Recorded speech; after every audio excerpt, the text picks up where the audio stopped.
Coffee पर Kurukshetra show में मेहमानों द्वारा व्यक्त की गई राय और कमेंट्स उनके निजी विचार हैं। मेहमानों की राय को इंडिया टीवी या शो के होस्ट की राय ना मानी जाए। इंडिया टीवी का मकसद किसी भी व्यक्ति या वर्ग की भावना को ठेस पहुंचाना नहीं है।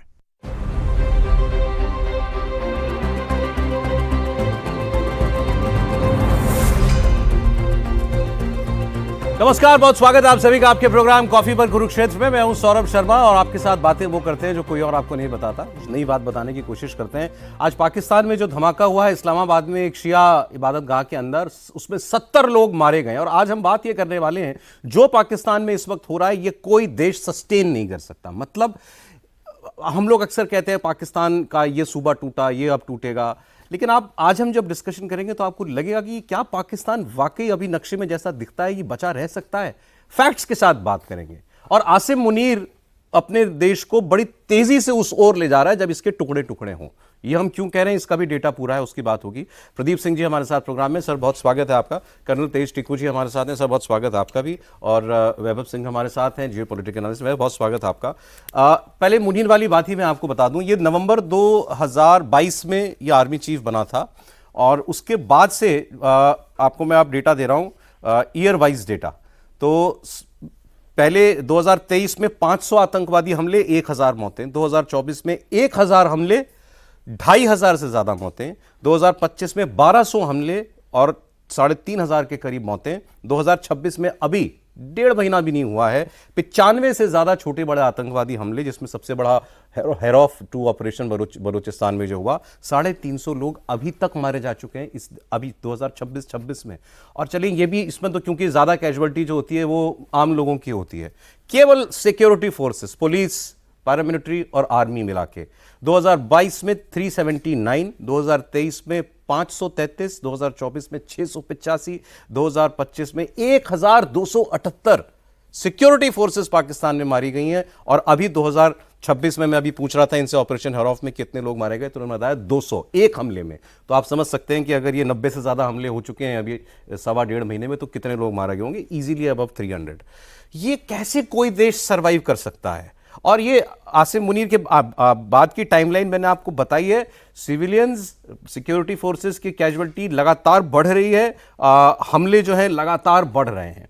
और आप जानते हैं कि आसिम मुनीर की कोई बात जो है वो बिना कोई धार्मिक बात किए, कोई आयत कोट किए बिना उसकी बात ना शुरू होती ना खत्म होती।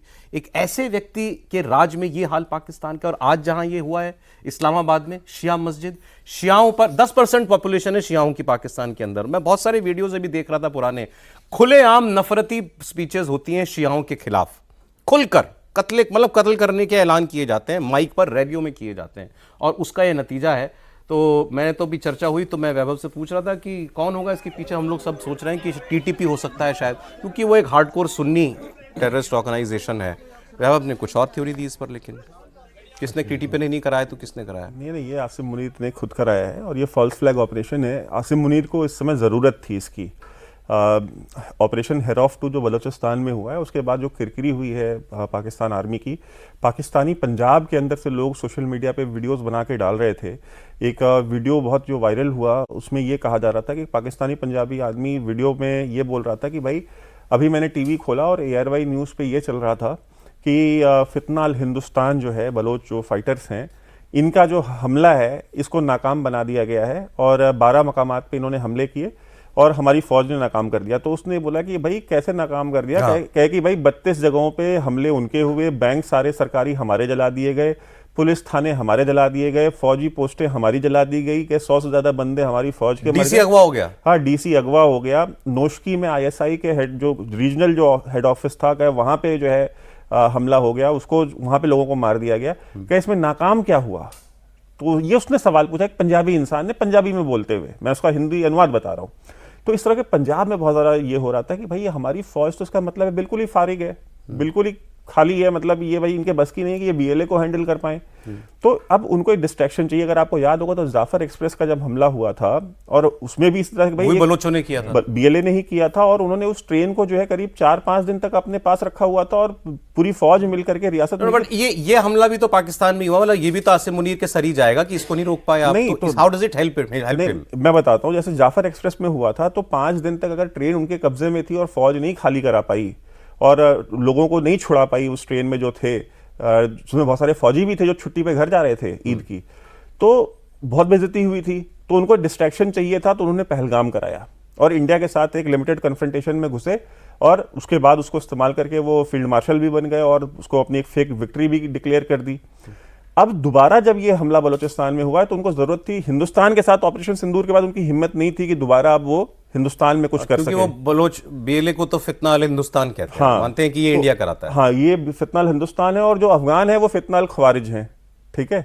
तो खवारिजी वो हैं जो मुसलमान होने का दावा करते हैं लेकिन लड़ते मुसलमानों और इस्लाम के खिलाफ हैं। टीटीपी वाले, हाँ, तालिबान और ये तहरीक तालिबान पाकिस्तान। तो ये जो है अब इनको ये है कि भाई अब अफगानिस्तान से कन्फ्रंटेशन किया जाए क्योंकि हिंदुस्तान से पॉसिबल नहीं है इस समय।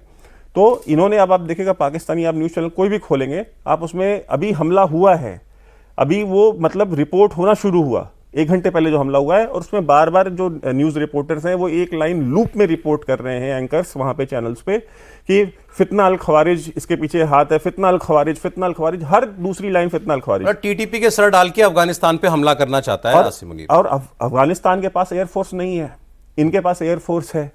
तो अब इनको ये है कि भाई हम F-16 लेके जाएंगे, 10-20 बम जो है अलग अलग लोकेशन पे अफगानिस्तान में गिरा देंगे और अपने पाकिस्तान में नैरेटिव बनाएंगे कि देखिए हमने जो है हिसाब बराबर कर दिया, हमारे अगर 50 बंदे मरे तो हमने उनके 500 मार दिए। अफगानिस्तान से एक लड़ाई शुरू करने का बहाना आप इसको मान रहे हैं, बट सर जो भी वो करे, मतलब लड़ाई लड़ने की हालत में तो है नहीं पाकिस्तान में। तो काफ़ी डेटा उनका देखता हूँ तो कुल जमा मेरे ख्याल से इनके पास 3-3.5 बिलियन की तो सारी इकोनॉमी चल रही है, बाकी तो सारे वो हैं जो उधार लिए हुए हैं लोगों से और वो केवल जो है ये उसमें इंटरनेशनल पेमेंट्स में इस्तेमाल कर सकते हैं। ये अफोर्ड कर सकते हैं कोई भी जंग, किसी भी किस्म की जंग, या मतलब फ्री फॉर ऑल है इस वक्त पाकिस्तान में, जिसका जहां जोर चल रहा है वो कर रहा है? नहीं, फ्री फॉर ऑल ही है। उनको मालूम है कि हम कोई जंग जीत नहीं सकते। एक किसी आर्मी ऑफिसर ने बहुत पहले कहा था कि आप इसमें मत जाइए कि पाकिस्तान हमसे जीत सकता है कि नहीं, ये उनकी सोच ही नहीं है। वो तब तक लड़ेंगे जब तक उनको लगेगा कि हम लड़ सकते हैं। तो उनके लिए लड़ना युद्ध जीतने के बराबर है, इसीलिए ये फील्ड मार्शल बन गया आसिम मुनीर। ऑपरेशन सिंदूर में जो हुआ उसको जीत, जब 71 की वार को आप जीत बताएंगे अपनी, तो आप समझ लीजिए कि आपकी सोच क्या है, आपकी समझ क्या है। दूसरी बात, जो असली बात है कि देखिए, कोई ऐसा पौधा जिसकी जड़ ना हो वो पेड़ नहीं बन सकता है, वो केवल लता बन सकता है। वो किसी दूसरे पेड़, वो चाहे किसी पेड़ के सहारे या दीवार के सहारे, उसी से आगे बढ़ सकता है। वही पाकिस्तान की हालत है, उसकी कोई जड़ नहीं है। पाकिस्तान का कोई आदमी बड़ा से बड़ा इंटेलेक्चुअल बता नहीं सकता कि उनका इतिहास क्या है, उनके नायक कौन है उनके इतिहास के, उनका इतिहास शुरू कहां से होता है। तो 1947 के बाद से शुरू होता है इनका इतिहास, वो भी दावा नहीं कर सकते क्योंकि उसमें हिंदुस्तान बताना पड़ेगा, भारत आ जाएगा। हाँ, फिर ये भी बताना पड़ेगा कि कैसे मारा भारत ने कासिम को। तो उनके पास बताने के लिए कुछ नहीं है, लेकिन उनके पास गंवाने के लिए बड़ी आबादी है। जो डिस्पेंसिबल है उनकी मिलिट्री के जानों की कोई कीमत, वो कोई कीमत नहीं है। वो जो यहाँ नारा लगा था ना, वो दरअसल सच्चाई बताता है इस्लाम के मानने वालों की, कि अफजल को जब फांसी दी गई कि कितने अफजल मारोगे, हर घर अफजल पैदा होगा। तो उनको मालूम है कि हर घर में हमारे जिहादी हैं। उनकी ज़िंदगी ही मरने के बाद शुरू होती है, उनकी आइडियोलॉजी ही यही है। तो मौत का खौफ नहीं है उनको, मौत का डर नहीं है। मौत का डर पाकिस्तान के केवल की फौज को है, उसके जनरल्स को है। वो या तो भाग जाते हैं मोर्चे से या विदेश में जाके बस जाते हैं। अब ये आयरनी देखिए कितनी बड़ी है, विरोधाभास कितना बड़ा है कि इस्लाम के नाम पर बना मुल्क जो है वो धर्म के नाम पर सिविल वॉर में उलझा हुआ है लगभग। अब ये जो शिया हैं 10% मैंने आपको बताया वहां ये हैं, और 2001 से अब तक मतलब 25 साल मानिए 3000 शिया मार दिए गए पाकिस्तान में। 3000 लोग शिया मार दिए गए हैं पाकिस्तान के अंदर। और ऐसा मुल्क है ये, 294 बैंड ऑर्गेनाइजेशंस हैं, आतंकवादी संगठन जिनको ये खुद मानते हैं, लेकिन विभाग बांटे हुए हैं, जैसे पोर्टफोलियो होते हैं ना जैसे, तो आतंकी संगठनों के पोर्टफोलियो है। भाई तुम जो है तुम इंडिया के साथ, इंडिया के खिलाफ लड़ोगे, जिसमें लश्कर तैयबा, जैश ए मोहम्मद, ये हो गए, वो हिजबुल मुजाहिदीन हो गया, ये साहब जो है कुछ अफगानिस्तान के साथ वो आईसिस वालों को पाल के रखते हैं, ये तालिबान के खिलाफ लड़ने के लिए, और कुछ जो है फिर वो अंदर ही जो है वो फटने के लिए तैयार होते हैं, जैसे लश्कर जंग वगैरह है। ये बड़े रेडिकल, ये लोग हार्डकोर सुन्नी टेररिस्ट एलिमेंट्स हैं, लेकिन ये सब ये पौधों की तरह पनपे सब ये सर, मशरूम्स की तरह। सौरव जी, ये एक्चुअली पाकिस्तान जब से बना है, पाकिस्तान बना कैसे? पाकिस्तान हिंसा के नाम पर बना, हिंसा रिलीजन के नाम पर, रिलीजन के नाम पर बना, लेकिन हिंसा से ये पैदा हुआ पहले ही दिन से। जब पाकिस्तान न बनने की कोशिश की जा रही थी, बातचीत चल रही थी आपस में, तो डायरेक्ट एक्शन हुआ, तो इतने सारे लोग मारे गए कलकत्ता से। और पाकिस्तान जब बना, उनका नारा क्या था? हंस के लिया है पाकिस्तान, लड़के लेंगे हिंदुस्तान। अच्छा। तो हिंसा, लड़ाई, खून बहाना, ये पाकिस्तान की फिलॉसफी है जिस दिन से पाकिस्तान बना है। अब जिन लोगों ने पाकिस्तान एक्चुअली में जो उसके आइडियोलॉजिकल स्तंभ थे, उनका इस्लाम से कोई लेना देना नहीं था। वो जिन्ना थे, जिन्ना तो खुद शिया था, ये शिया मर रहे हैं वहाँ। नॉट ओनली जिन्ना तो पक्का शिया था। इसलिए आपने देखा होगा बहुत समय, कई बार ऐसा प्रयास किया गया कि जिन्ना को साइडलाइन करो। इनफैक्ट जिन्ना को तो पहले ही दिन साइडलाइन किया था जब कश्मीर पर हमला हुआ था।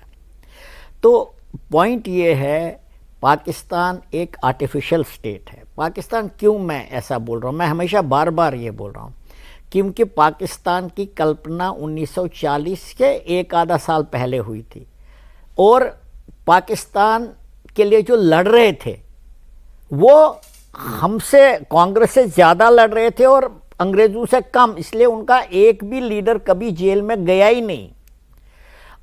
ये ज़रूर है कि कांग्रेस पार्टी ने, मुझे लगता है, मेरी ये असेसमेंट है, जो क्विट इंडिया मूवमेंट हमारी हुई थी जी, वो टाइमिंग उसकी बहुत गलत थी, और उससे अंग्रेज़ों को मौका मिला जिन्ना को इस्तेमाल करने का, इंडिया की फ्रीडम मूवमेंट को तोड़ने का। फिर जिन्ना ने क्या किया अंग्रेज़ों के साथ, कौन से मुहादे के, वो सब आजकल किताबों में निकल रहा है। लेकिन जब जिन्ना ने पाकिस्तान बनाने में जब वो कामयाब हो गए, उनका सबसे स्ट्रॉन्गेस्ट इंस्टीट्यूशन था जब डिवीज़न हुआ, वो पाकिस्तान आर्मी थी, क्योंकि पाकिस्तान आर्मी का बहुत बड़ा एक भाग जो था सेकेंड वर्ल्ड वॉर में था, और उनकी अंग्रेज़ों से अच्छी रिलेशनशिप थी। जब वो स्ट्रॉन्गेस्ट इंस्टीट्यूशन वहाँ है, तो ऑटोमेटिकली कुछ देर के बाद वो उन्होंने कब्जा कर दिया। ओके। अब प्रॉब्लम क्या है पाकिस्तान? तो ये एक बात बताइए, सॉरी, पाकिस्तान, ठीक बात आपने कही कि भाई पाकिस्तान में आर्मी ही सब कुछ है, तो वो इतनी स्ट्रांग फोर्स होने के बावजूद जो है ये ऐसे एलिमेंट्स को क्यों नहीं रोक पाती? अब मैं इस पर आ रहा था। देखिए, ऐसा है, पाकिस्तान के अंदर बहुत ज़्यादा कंट्रडिक्शन है, और बेसिक कंट्रडिक्शन उनका है आइडेंटिटी का। वो हैं कौन? प्रदीप जी ने अभी बात करी। कभी तो, अब तो लोग ही उनको बोल रहे हैं कासिम कहाँ से आ गया हमारा, उसको बोलते हैं पहला पाकिस्तानी। मोहम्मद बिन कासिम, मोहम्मद बिन पाकिस्तानी कौन सी शताब्दी में गया था वो? 700 early 8th century. Early 8th century में गया वो कह रहे हैं वो पहला पाकिस्तान। गजनी के नाम से उनका मिसाइल बना हुआ है। गजनी कौन था?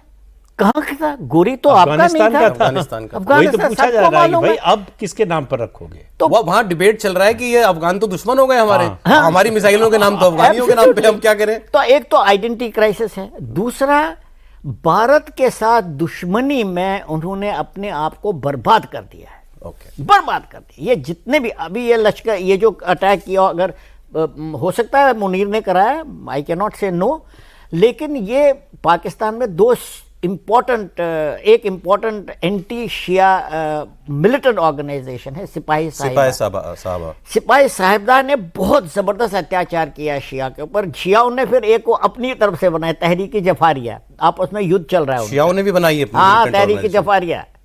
अभी आप देखेंगे कुछ दिनों के बाद तहरीक जफारिया वापस मारेगी इनको। अब कि सुन्नी मस्जिद में ब्लास्ट होगा। एब्सोल्युटली, बिकॉज ये है मिलिटेंट ऑर्गन। ये अलग बात है कि सिपाही साहिबा को गवर्नमेंट का, फौज का साथ मिलता है, जफारिया को नहीं मिलता है।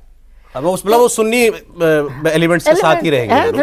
अरे ये नहीं केवल अलग अलग स्टेट्स में हो रहा है। अभी जैसे बलूचिस्तान वाली तस्वीरें भी आप चला दीजिए जरा। ये तो इस्लामाबाद में हुआ जो आज हुआ, बलूचिस्तान में हेरौफ में 12 जगहों पे, 12-14 जगहों पे 32 ठिकाने, आपने 32 जगहों पे अटैक्स जो है वो बताए। ये जो चल रहे हैं, और लोगों ने जिस तरीके से वेलकम किया इनका, मैं देख रहा था एक इन्हीं के एक जर्नलिस्ट बात कर रहे थे जब इन्होंने कहा कि ये टेररिस्ट हैं और क्या फितना अल हिंदुस्तान है, इनके पीछे हिंदुस्तान है। ने कहा चलो सब मान लेते हैं तुम्हारी बात, ये लोग बच्चों को ले जाके क्यों मिलवा रहे थे इनसे? ये लड़ने जब शहरों में आए तो इनको खाना क्यों दे रहे थे, पानी क्यों दे रहे थे? पर इंडिया ने सारा बलूचिस्तान खरीद लिया, 25 लाख लोग खरीद लिए हिंदुस्तान ने। ये बच्चा बच्चा क्यों इनके साथ है, तुमसे क्यों नफरत करता है, इसका क्या जवाब है? और इनका डिफेंस मिनिस्टर का इनके पार्लियामेंट में स्टेटमेंट है कि बहुत बड़ी जगह है, टेरिटरी है, 40 किलोमीटर पे एक आदमी रहता है, इतनी कम आबादी है वहां पे, तो हम कितनी फौज लगा दें, कितना कंट्रोल कर लें? तो ये तो एडमिशन है कि आपके हाथ से जा चुका बलूचिस्तान। देखिए, बलूचिस्तान उनके कंट्रोल में कभी भी नहीं था। 1948 से लेकर आज तक कभी कंट्रोल में नहीं रहा है। पहला व्यक्ति जिसने बंदूक उठाई थी पाकिस्तानी रियासत के खिलाफ, वो खान ऑफ कलात, यहाँ की वहाँ के राजा के भाई थे सगे, ठीक है, तो सबसे पहले पहाड़ों पे चढ़े थे। बलूचिस्तान इस दुनिया की बहुत अलग टाइप की इंसर्जेंसी या फ्रीडम स्ट्रगल है। दुनिया भर में जितनी भी फ्रीडम स्ट्रगल या इंसर्जेंसीज चल रही है, वहाँ पे जो लीडरशिप है, जो एलीट है, वो ना एलीट लड़ता है ना उसके बच्चे लड़ते हैं, वो नहीं लड़ते। बलूचिस्तान में आप जाइए, ऐसा कोई सरदार नहीं मिलेगा जिसके घर में उसके बच्चे या उसके भतीजे ने जान न दी हो लड़ते हुए। अच्छा। बलूचिस्तान में खान ऑफ कलात, जैसे मैंने बताया, खुद अपने भाई, he was the Pioneer of that struggle. एक वो अकबर बुख्ती भी थे कोई शायद, नवाब अकबर बुख्ती खुद बुख्ती कबीले के सरदार थे।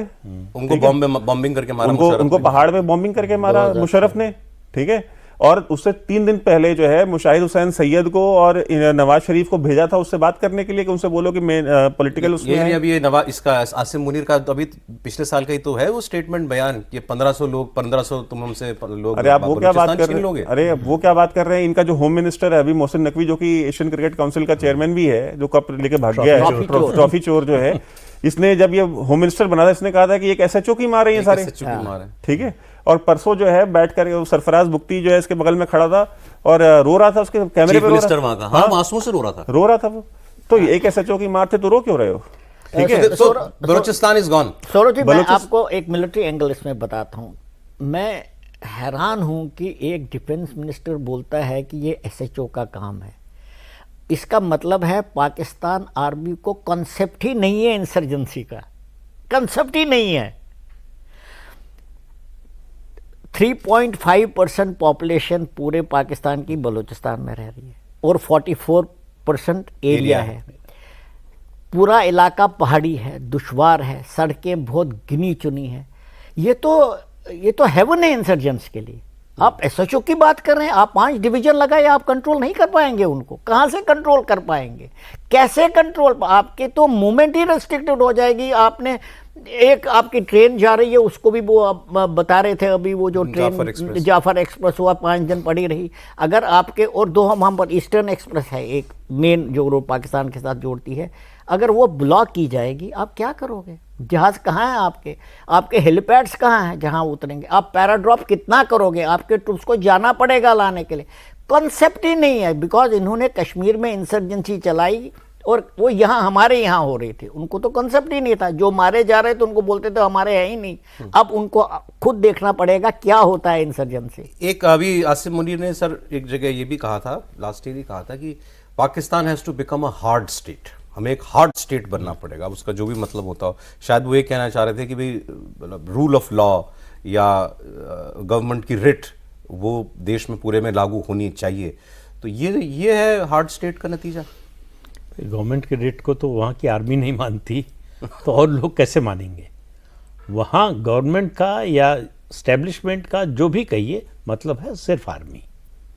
और आर्मी में आसिम मुनीर के दौर में मुझे नहीं लगता कि पाकिस्तान की आर्मी इतनी लाचार, इतनी कमज़ोर इससे पहले कभी दिखी हो। जब से ये पहले आर्मी चीफ बने और फिर फील्ड मार्शल बने। तो कुल मिलाकर पाकिस्तान की जो हालत है वो चौतरफा घिरा हुआ है। करेक्ट। जिस अफगानिस्तान से दोस्ती पर इतना नाज था, और आप याद कीजिए कांधार हाईजैक, अगर अफगानिस्तान पाकिस्तान के साथ ना होता तो वो ना हो पाता। तालिबान को वो अपना सबसे बड़ा जिगरी मानते थे। आज अफगानिस्तान, तालिबान उनके खिलाफ हैं। बलूचिस्तान में क्या हो रहा है आप बता ही रहे हैं। और भारत के साथ जो है ऑपरेशन सिंदूर अभी रुका हुआ है, खत्म नहीं हुआ है।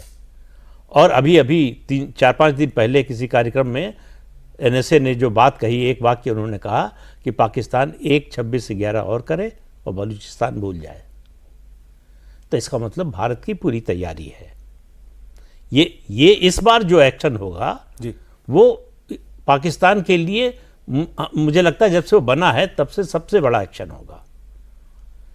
अब क्योंकि लड़ाई दूसरी तरह से लड़ी जा रही है, इलेक्ट्रॉनिक वॉरफेयर है, उसके अलावा जो है एयर पावर का इस्तेमाल होता है, लेकिन इस बार मुझे लगता है, मतलब कोई जानकारी नहीं है, लगता है कि टेरिटरी पर भी कब्जा करेंगे हम, क्योंकि पंजाबी मुसलमान को एक ही बात समझ में आती है, जब उसकी जमीन चली जाए, जमीन से ज्यादा प्रिय उसके लिए कुछ नहीं है। और किसी भी मिलिट्री की जीत जो है असली तो वही होती है कि आप टेरिटरी पर कब्जा करें। सर लेकिन बहुत लोगों का जैसे अभी जो बात इन्होंने कही कि ये हमला फॉल्स फ्लैग ऑपरेशन लगता है, क्योंकि उसको एक जंग की ज़रूरत है इज्जत बचाने के लिए, इतनी फौजी मारे जा रहे हैं, तो वो अफगानिस्तान पे हमला करेगा। आप जहाँ से शुरू कर रहे थे ये ऑपरेशन हेरो ऑफ बलोच वालों का, उसके बाद हमारे यहाँ बड़ी चर्चा थी कि ये इसका बदला हिंदुस्तान से किसी तरह लेने की कोशिश करेगा इंडिया पर। आपको लगता है वो इस हैसियत में है कि भारत के साथ दोबारा कुछ शुरू करे? हैसियत में तो नहीं है, हाथी की ताकत बहुत होती है, फिर भी पागल हो जाए हाथी तो उसके बारे में आप कोई प्रेडिक्शन नहीं कर सकते। उसका एक ही तरीका है, उसको गोली मार दी जाए। तो पाकिस्तान को जब तक इस तरह से सबक नहीं सिखाया जाएगा तब तक समझ में नहीं आएगा कि अब जीतना तो छोड़ दो, तुम लड़ने लायक भी नहीं रह गए हो। जब तक पाकिस्तान की मिलिट्री को यह संदेश नहीं मिलेगा तब तक वो सुधरने वाले नहीं। मैं पूछ रहा हूं, आपको लगता है वो कुछ हमारे साथ कुछ शरारत करे? नहीं, जो वैभव ने शुरू में कहा कि वो इस हालत में नहीं है, वो उनको मालूम है कि अगर करेंगे तो उसका नतीजा क्या होगा। भारत की ग्लोबल स्टेज पे जो स्टैंडिंग है उसमें उनके बचाव के लिए कोई नहीं आने वाला, चाहे अंकल सैम हो और चाहे शी जिनपिंग हो। एक और नोबल के नॉमिनेट कर देगा वो 100 के लिए कर दे तब भी कुछ नहीं होने वाला है। ये अमेरिका को भी मालूम है, चीन को भी मालूम है। न चीन सामने से आएगा मदद करने के लिए, तो हथियार दे दे, कुछ इंफॉर्मेशन दे दे, वो सब अलग चीज़ें हैं। न अमेरिका आएगा।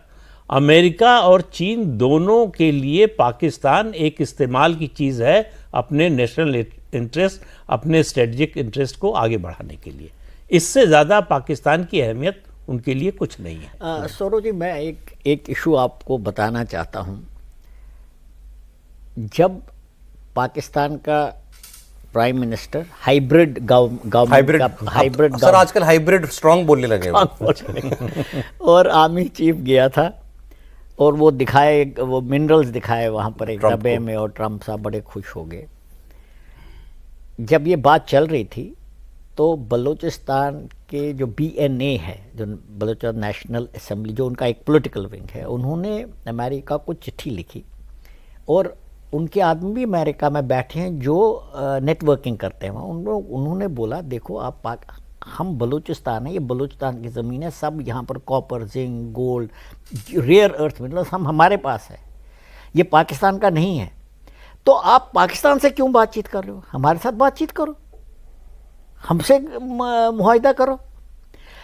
मुझे लगता है अभी अमेरिका में कॉन्फ्रेंस हुई थी रेयर अर्थ्स के बारे में, पाकिस्तान को नहीं बुलाया लेकिन हिंदुस्तान को बुलाया।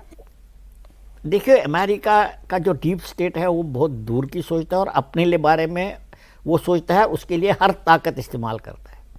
मुझे हैरानगी नहीं होगी कि अगर अमेरिका भी बलूचिस्तान को आज़ाद होने में मदद करेगा और फिर बलूचिस्तान के साथ मुआहिदा करेगा, क्योंकि इससे दो फायदे। एक, सबको फायदा है, चाइना ग्वादर का इस्तेमाल नहीं कर पाएगा, बलूचिस्तान के मिनरल्स और जिंक वगैरह बलूचिस्तान और अमेरिका इस्तेमाल करेगा अपने लिए। और मोस्ट इम्पॉर्टेंट कि ईरान का जो ईस्टर्न फ्लैंक है वो अमेरिका को मिलेगा इस्तेमाल करने के। तो वो तो अभी भी दे देंगे ये, मतलब वो पाकिस्तान तो मतलब अमेरिका के लिए कुछ भी कर सकता है। बलोच इस्तेमाल करने देंगे कि नहीं, ये है ना, वो भी अपनी कीमत ढूंढेंगे। देखिए, इस पर मैं थोड़ा सा डिसएग्री करूंगा सर के साथ। पहली बात ये है कि बलोच, ये जो हमला हेरॉफ 2, जो ऑपरेशन हेरॉफ 2 बलोचों ने किया था, उसके पीछे एक बहुत बड़ा जो माइंडसेट था वो ये था कि जिस तरीके से बलूचिस्तान के मिनरल्स और ये आप देखिए ना, जिस स्केल पे किया गया, 32 अलग अलग लोकेशन पे साइमल्टेनियसली किया गया, उसका मैसेजिंग अमेरिका को भी देना था कि भाई आपको लग रहा है, क्योंकि एग्जिम बैंक से $1.2 बिलियन ट्रंप ने दिलवाए थे इनको बलूचिस्तान में, वही माइनिंग की पॉसिबिलिटीज के लिए। तो उनको ये मैसेज देना था कि आपको लगता है कि आपको ये यहाँ पे दे सकते हैं, यहाँ पे बेसिकली अथॉरिटी हमारी चलती है, ठीक है। तो अगर आपको ये गलतफहमी है कि आप पाकिस्तान आर्मी के साथ या पाकिस्तान की स्टेट के साथ डील करेंगे और आकर के आप यहाँ पे कोई भी काम कर लेंगे, तो ऐसा नहीं है, और बलोच कभी भी अमेरिका को वहाँ फटकने नहीं देंगे। दूसरी चीज इसमें यह है कि चाइनीज अगर वहाँ पे इतना रेयर अर्थ मिनरल है तो फिर चाइनीज को क्यों नहीं बेच दिया आज तक? चाइनीज निकाल लेते, चाइनीज वहाँ पे 25 साल से जो है माइनिंग कर रहे हैं, गोल्ड निकाल रहे हैं, गैस निकाल रहे हैं, दुनिया भर की चीजें कर रहे हैं, कॉपर निकाल रहे हैं। तो ये चाइनीज को भी पता है कि वो नहीं कर सकते उन एरियाज में। चाइनीज भी कुछ एरियाज में जहां काम करते हैं वहां इन बीएलए वालों को और बलोचों को भत्ता देते हैं, ठीक है, पैसा देके काम करते हैं। अच्छा, जो पंजाबी भी आता है बलोचिस्तान में जो काम करता है वो उनको बीएलए को और इनको भत्ता देता है। जो इलीगल तेल आता है ईरान से, जो स्मगल होकर के, पाकिस्तान में 14% ऑयल ईरान से स्मगल होकर आता है, वो जितना भी तेल जाता है वो सारे के सारे लोग भत्ता देते हैं बीएलए को। ये जो डिफेंस मिनिस्टर वहां नेशनल असेंबली में खड़े हुए कह रहे थे कि उनके पास तो $20,000 की तो गन है, $5,000 का तो जूता है, $2,500 का तो ये कहां से आया, किसने दिया? इंडिया ने दिया। भाई वो पूरा बलूचिस्तान के मिनरल्स पे ऐसा कोई काम नहीं है वो एक पैरेलल गवर्नमेंट और इकोनॉमी चला रहे हैं। इकोनॉमी उनकी चल रही है, इतना सारा पैसा वो खुद जनरेट कर रहे हैं। और जो अमेरिकन छोड़ के गए थे इक्विपमेंट अफगानिस्तान में, उन्होंने पैसा देके खरीदी है, उनसे खरीदी है बलोच मिलिटेंट्स। हाँ, और आपको नहीं, मैं आपके प्रोग्राम में शायद मैंने एक बार बताया भी था कि जो टीटीपी है, टीटीपी और बीएलए के बीच में स्ट्रेटेजिक फॉर्मल एग्रीमेंट हुआ है इस कोलैबोरेशन का कि भाई हम रियल टाइम इंटेलिजेंस शेयरिंग करेंगे और हम एक दूसरे के साथ जो है ट्रेनिंग करेंगे जो है। तो जब आईसिस का कैंप जो बोलान नदी के किनारे मस्तुंग में लगा हुआ था, उसके खिलाफ जब ऑपरेशन किया तो वो ऑपरेशन अफगान तालिबान ने नहीं किया था, वो ऑपरेशन बीएलए ने किया था। इंटेलिजेंस किसने दी थी? अफगान तालिबान ने, डायरेक्टरेट ऑफ नेशनल इंटेलिजेंस ने दी थी। मिलके पाकिस्तान को पीट रहे हैं। यस, तो अफगान तालिबान ने का ऑपरेशन था, किया एग्जीक्यूट बीएलए ने, और बॉडीज किसको हैंडओवर की? टीटीपी को, ठीक है। सो आप ये देखिए कि ये आईसिस और टीटीपी बिल्कुल दुश्मन है। नहीं, देखिए आईसिस तो बेसिकली कंस्ट्रक्ट है ना, आईसिस तो बना करके भाई टीटीपी और यहाँ वहां से जो आतंकवादी इनको तोड़ करके ला करके एक आईसिस बनाया गया आईएसआई के द्वारा, ताकि एक वो आईसिस जो है उनकी अफगान तालिबान के खिलाफ इंश्योरेंस पॉलिसी उन्होंने बनाई हुई थी कि हम अगर अफगान तालिबान कल को हमारी बात नहीं मानते हैं तो हम आईसिस को यूज करेंगे इनके खिलाफ। अब जब अफगान तालिबान पावर में आए तो अफगान तालिबान को अगर मालूम भी चला था सत्ता में आते ही पहले महीने में ये काम उन्होंने किया था 2022 में कि भाई अगर जो है किसी गांव में भी अगर मालूम चल गया कि कोई आईसिस का सपोर्टर है तो उस पूरे मोहल्ले को उड़ा दिया था उन्होंने, सबको मारा था उन्होंने वहां पे, उन्होंने कोई गुंजाइश रखी ही नहीं। आप कह रहे हैं कि अब इसके बाद ये मौका देख के अफगानिस्तान पे हमला करेगा और अब जो शरीफुल्लाह को हैंडओवर किया ना अमेरिका को, जो एबीगेट अटैक का जो की एक्यूज था। मैं समझना चाह रहा हूं, अब पहले भी इनके बीच झगड़ा हुआ तो 2-3 इस्लामिक देशों ने इनकी सुलह कराई, शांति कराई। अब अगर फिर पाकिस्तान इंगेज करता है अफगानिस्तान को, तो ये कहां तक जाएगा? नहीं, अब यही देखिए, इसको आसिम मुनीर को ये पता है कि इस समय जो है ये जो कंट्रीज हैं, कतर है, तुर्की है, ये इस समय ईरान को लेके उलझे हुए हैं, ठीक है। क्योंकि वो जो एयरक्राफ्ट कैरियर स्ट्राइक ग्रुप जो आगे खड़ा हुआ है, उसकी वजह से इनकी अपनी नेशनल सिक्योरिटी कॉम्प्रोमाइज हो रही है। बस ईरान ने कह दिया कि अगर हमारे ऊपर हमला हुआ तो हम कतर से लेकर के जितने भी एलाइज हैं इनके, हम सब पे हमला करेंगे। इसी लॉजिक से ट्रंप क्यों करने देगा इनको हमला अफगानिस्तान पे? कहेगा पहले मैं अपना निपटाऊं कि तुम्हारा निपटाऊं? नहीं, तो उससे ट्रंप को कोई फर्क नहीं पड़ता ना। अगर आप अफगान तालिबान के खिलाफ आप बॉम्बिंग करते हैं तो ट्रंप का कोई स्टेक नहीं है वहां पे। ट्रंप तो चाहता है, ट्रंप को तो वहां पे बगराम एयरबेस चाहिए अफगान तालिबान के खिलाफ, मारो, ठीक है। वो अगर मारते भी हैं तो उससे ट्रंप को कोई फर्क नहीं पड़ता है। सर, आखिर में किसी मुल्क का सबसे वीकेस्ट मोमेंट क्या था? तो जब आपका देश टूट गया, जब बांग्लादेश बना 71, सबसे कमजोर स्थिति में पाकिस्तान तभी था, यही मानना चाहिए हमको। वो नहीं मानते। नहीं, उनको देख सर, उनको अयूब खान ने ऑन रिकॉर्ड किताबें लिखी जा चुकी हैं, अयूब खान के क्लोजेस्ट एडवाइजर्स ने ये लिखा है कि अयूब खान ये कहते थे कि इनको कैसे भी करके इन बंगालियों से जान छुड़ाओ, अच्छा, इनको अलग करो, इनको हटाओ यहाँ। मैं मतलब एक ब्रॉड सेंस में कह रहा हूं कि भाई जब आपका एक देश टूटा, वो दिन था, और एक आज 71 से आज 50 साल तो हो गए, ज्यादा ही हो गए, क्यों 55-56 साल। तो आज क्या वहीं खड़ा हो गया है पाकिस्तान जाकर के दोबारा? उससे बुरी स्थिति में। अच्छा, उस समय जब देश टूटा तब वो ठीक कह रहे हैं कि जो है पाकिस्तान, अयूब चाहते थे बंगालियों से पीछा छूटे। उनके लिए हमेशा उनकी ताकत के लिए या कहें उनके शासन के लिए खतरा थे। भाई संख्या में बहुत बड़ी थे। मुजीबुर रहमान जीत गए चुनाव पाकिस्तान का, और तो ये पाकिस्तान के पंजाबियों को किसी तरह बर्दाश्त नहीं था कि बंगाली आके शासन करे हमारे ऊपर, वो हमारे प्रधानमंत्री बन जाए, राष्ट्रपति बन जाए। तो इसलिए पाकिस्तान की हालत उस समय जो थी, चाहे उसकी इकॉनमी की बात करें आप, चाहे उसकी आर्मी की बात करें, चाहे दूसरे देशों से या जियो पॉलिटिक्स में जो उसकी स्थिति थी, उन सब में भारी गिरावट आई है। आज की स्थिति में पाकिस्तान कहीं खड़ा होने लायक नहीं है। जब उसके मंत्री कह रहे हैं कि हम भीख का कटोरा लेके जाते हैं, बड़ी शर्मिंदगी होती है, सबसे भीख मांगते हैं। प्रधानमंत्री का साथ में आर्मी चीफ भी जाता है। तो इसमें एक और कंप्लीट कर लेंगे। सॉरी प्रदीप जी। तो उसको देखते हुए आप समझ लीजिए कि पाकिस्तान जो है वो उस तरह का है, उस तरह का पेड़ है जो अंदर से खोखला हो गया है। उसको एक धक्का देने की जरूरत है। तो कौन देगा सर? वो भारत को देना पड़ेगा। एक तो इंटरनल उनकी जो समस्या है उसके कारण होगा, लेकिन भारत को, मतलब सीधे इंटरवेंशन की बात नहीं कर रहे हैं, लेकिन भारत को उसमें मददगार बनना पड़ेगा। अब पाकिस्तान, मतलब हमें अब कोई प्रोएक्टिव रोल अपनाना चाहिए। करेंगे कि नहीं पता नहीं, लेकिन करना चाहिए पाकिस्तान को और कमजोर, क्योंकि हमारे लिए सिरदर्द बना हुआ है। हमारे लिए तो नासूर जैसा है, नासूर ही रहे अभी तक, तो इसका कोई इलाज परमानेंट हो नहीं पाया। सर सौरभ जी, मैं एक बात कहना चाहता हूँ। ये पाकिस्तान की खुशकिस्मती है कि उनकी दुश्मनी हिंदुस्तान जैसे देश के साथ है, क्योंकि हमारी हिस्ट्री रही है, जब हम दुश्मन के गले को पकड़ते हैं, उसको क्रश करते हैं, हम उसको मारते नहीं, जाने देते। ये गोरी के टाइम से, पृथ्वीराज चौहान के टाइम से हुआ, 71 में भी यही हुआ। हमने उनको जाने दिया। इतना crushing defeat second world war के बाद अभी तक कहीं रिकॉर्ड नहीं हुआ है, और ना अब होगा, क्योंकि इंटरनेशनल सिचुएशन बिल्कुल बदल गई है। लेकिन पाकिस्तान को इस बात को अभी ध्यान देना चाहिए कि ये भारत जो है 1971 का भारत नहीं है अभी। सर उससे ज्यादा हमने सोच बदली कि नहीं बदली? हमने सोच बदली, दुश्मन को छोड़ देने वाली हमने सोच बदल ली है। हमने सोच बदल ली है, और ये सोच बदलने का सबसे बड़ा मैनिफेस्टेशन है बालाकोट स्ट्राइक और ऑपरेशन सिंदूर। दूसरी बात यह है, मुझे नहीं लगता अमेरिका 7th फ्लीट को भेजेगा पाकिस्तान को बचाने के लिए। अब वो दिन गए, क्योंकि भारत का रुतबा काफ़ी बड़ा हुआ है, मिलिटरली भी हम बहुत बड़े पावर हो चुके हैं। अगर पाकिस्तान कोई गलती करता है तो उसके टुकड़े हो जाएंगे। एक स्टेटमेंट अभी रिसेंट से उन्होंने कहा कि भारत ने अपनी रणनीति बदल दी है, अब डिफेंसिव से हम ऑफेंसिव डिफेंसिव पर आ गए। तो ये बात पाकिस्तान को याद रखनी चाहिए। अब सर ठीक है, लेकिन अब अगर कोई अपनी मौत बुलाना ही चाहता हो तो मतलब, और वो तो सुसाइडल देश है ना, पूरी दुनिया को ब्लैकमेल ही करता है अपने सर पे बंदूक लगा के। अब देखिए, अब ये जो हो रहा है ये अपनी करनी से हो रहा है, जो कुछ भी पाकिस्तान में हो रहा है, और इसको ठीक करने की कोई मंशा भी नहीं दिखाई देती, क्योंकि जैसा शुरुआत में बात हुई, वहाँ जो करना है वो सेना को करना है, और सेना का एजेंडा एक ही है, भारत से झगड़ा, भारत से लड़ाई। तो वो भी करके देख लें। बहुत शुक्रिया सर प्रोग्राम में आने के लिए। प्रदीप जी आपका, वैभव आपका, विकल साहब बहुत शुक्रिया आपका भी। कॉफी पर कुरुक्षेत्र देख रहे थे आप। आगे देखिए, दिल्ली में गड्ढे में गिरकर एक युवक की मौत पर राहुल गांधी ने बड़ा हमला बोला है। दिखाएंगे आपको एक ब्रेक के बाद।